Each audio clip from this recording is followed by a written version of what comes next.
Selamat siang, salam sejahtera bagi kita semua. Perkenalkan, saya Rahman Sabani, mahasiswa Arole Prindo Jakarta. Kali ini saya mendapatkan tugas untuk mereview jurnal internasional. Dan saat ini saya ingin mereview tentang pengembangan dan evaluasi solusi ophthalmic chloramphenicol hypertonic. Dan jurnal ini saya ambil dari Indian Journal of Pharmaceutical Science. Kita mulai dari abstrak. Untuk larutan mata hypertonik digunakan untuk mengobati penyakit mata yang berhubungan dengan edema. Dalam studi ini, kami mengembangkan larutan ophthalmic chloramphenicol hypertonic. Tetesan ini dikembangkan berdasarkan konsolvensi dan konsep konstanta dielektrik tambahan. Dua pelarut berbeda, yaitu PHG 300 dan gliserol digunakan sebagai pelarut. Berdasarkan kurva kelarutan, dua larutan berbeda dipilih. Solusi ini dievaluasi untuk parameter fisik dan stabilitas yang dipercepat. Hasil penelitian menunjukkan bahwa chloramphenicol stabil dalam formulasi ini. Campuran larutan yang dipilih bersifat hypertonik. Dengan demikian, kelarutan dan stabilitas chloramphenicol ditingkatkan menggunakan teknik konsolvensi sehingga dapat mengembangkan larutan mata hypertonik chloramphenicol. Kata kunci yang kita pakai kali ini yaitu chloramphenicol, stabilitas, kelarutan, larutan hypertonik, dan konsolvens. Kita mulai dari pendahuluannya. Yang kita tahu untuk chloramphenicol sendiri adalah obat pilihan pada infeksi mata karena penetrasi transkornea yang tinggi dan aktivitas spektrum luas meskipun manifestasi toksiknya. Chloramphenicol tersedia sebagai tetes mata dan salep. Dalam air yang dimurnikan, kelarutan chloramphenicol hanya 0,25%. Beberapa pendekatan seperti penyesuaian pH, kompleksasi, kelarutan misel, konsolvensi berhasil digunakan untuk meningkatkan kelarutan. Pasaran saat ini dan sediaan resmi mengandung chloramphenicol dalam air. pH disesuaikan dengan asam borat atau buffer borax untuk meningkatkan kelarutan yang dibutuhkan yaitu 5 mg per mililiter. Demikian pula ketika pH dinaikkan menjadi 8,6, kelarutannya mencapai 1%. Namun, stabilitas dan aktivitas jauh berkurang. Dalam sediaan yang dipasarkan, promotor viskositas juga digabungkan untuk meningkatkan waktu kontak. Aspek negatif dari formulasi ini adalah stabilitas dan penggunaan fenil merkuri nitrat atau biasa kita sebut PMN sebagai pengawetnya. Stabilitas formulasi ini lebih rendah dan PMN terbukti memanifestasikan reaksi toksik. Dengan demikian, pekerjaan yang dilakukan untuk meningkatkan kelarutan chloramphenicol dan meningkatkan stabilitasnya dalam tetes mata. Untuk metode penelitiannya tersendiri, kita ada di chloramphenicol-nya diperoleh dari MS Akhil Pharma Hyderabad, polyethylene glycol 300 dan gliserin dan benzyl konoim kloridanya diperoleh dari SD Bahan Kimia Halus Bombay. Metanol diperoleh dari Rangsak Basi Chemical Delhi. Spektrofotometer UV Shimazu UV 240-nya dari Jepang digunakan untuk menganalisis sampel. Untuk filter G5 dari Borosil digunakan untuk sterilisasi filtrasi larutan. Viskometer Oswald dari Pyrex Bombay digunakan untuk mengukur viskositas sampel. Alat pengukur pH Kliko digital digunakan untuk menentukan pH sampel. Sistem aliran udara laminar dari Cleansidas Bombay.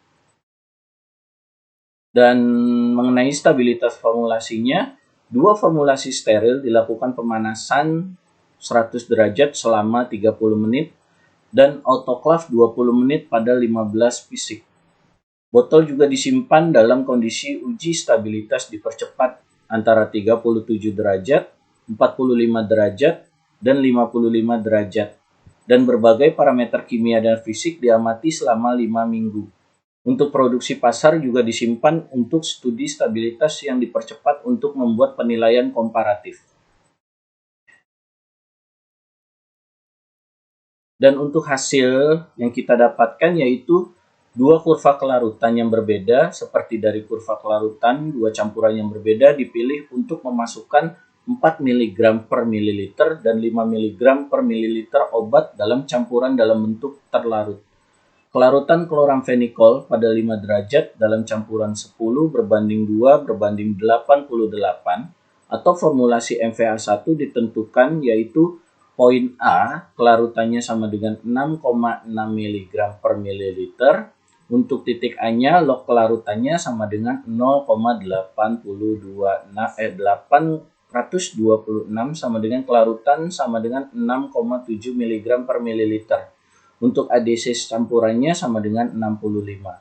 Demikian pula kelarutan kloramfenikol pada 5 derajat dalam campuran 15/5/80 atau formulasi MVA2-nya ditentukan untuk poin B kelarutannya sama dengan 10,5 mg per mililiter. Untuk poin B log kelarutannya sama dengan 1,02 sama dengan kelarutan 10,6 mg per mililiter. Untuk ADC campurannya sendiri yaitu 61.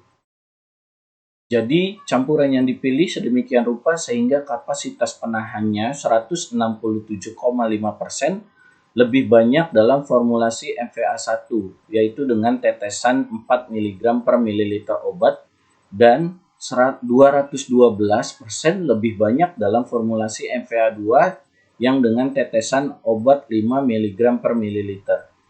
Komposisi formula tersebut adalah sebagai berikut.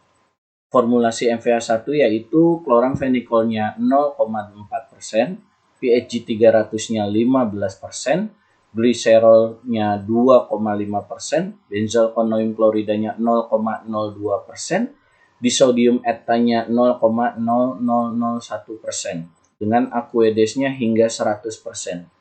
Dan formulasi MVA2 yaitu kloramfenikolnya 0,5%, pHg 300-nya 22,5%, gliserolnya 12,5%, benzalkonium kloridanya 0,02%, disodium etanya 0,0001% dan air sulingnya hingga 100%. Kedua formulasi tersebut harus disterilkan dan sterilisasi filtrasi. Dan kesimpulan yang kita dapatkan yaitu dalam desain studi eksperimental kami, peningkatan kelarutan kloramfenikol dicoba untuk mengembangkan tetes mata yang stabil dan sesuai. Tahapan yang terlibat dalam perumusan larutan tetes mata kloramfenikol adalah 1. Pengembangan sistem konservensi untuk meningkatkan kelarutan kloramfenikolnya. Untuk 2. Pengawetan, 3. Penyesuaian pH, dan 4. Sterilisasi.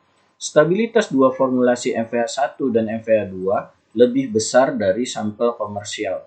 Umur simpannya tersendiri antara formulasi ini dan produk pasar atau Chloroquine Eye Drop, Jawa Pharmaceutical India PLT masing-masing adalah 19 bulan, 14 bulan 2 minggu, dan 12 bulan 3 minggu. Variasi stabilitas MVA1 dan MVA2 mungkin disebabkan oleh efek pelarut. Dengan demikian, ini dapat dianggap sebagai formulasi yang stabil. Viskositas MVA1 dan MVA2 masing-masing adalah 16,3 dan 18,8 CPS.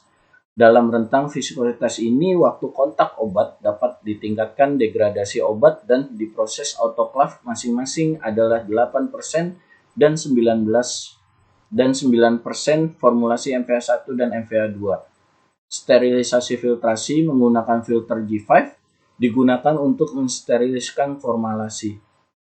Parameter formulasi yang diteliti memberikan hasil yang memuaskan, namun uji klinis seperti waktu kontak, iritabilitas, dan farmakokinetiknya harus dicoba untuk informasi produk yang menyeluruh. Demikian review dari jurnal internasional yang dapat saya sampaikan dan tugasnya semoga layak. Saya Rahmat Sabani, berikut referensi dan daftar pusaka yang dapat saya sampaikan. Selamat siang, saya undur diri.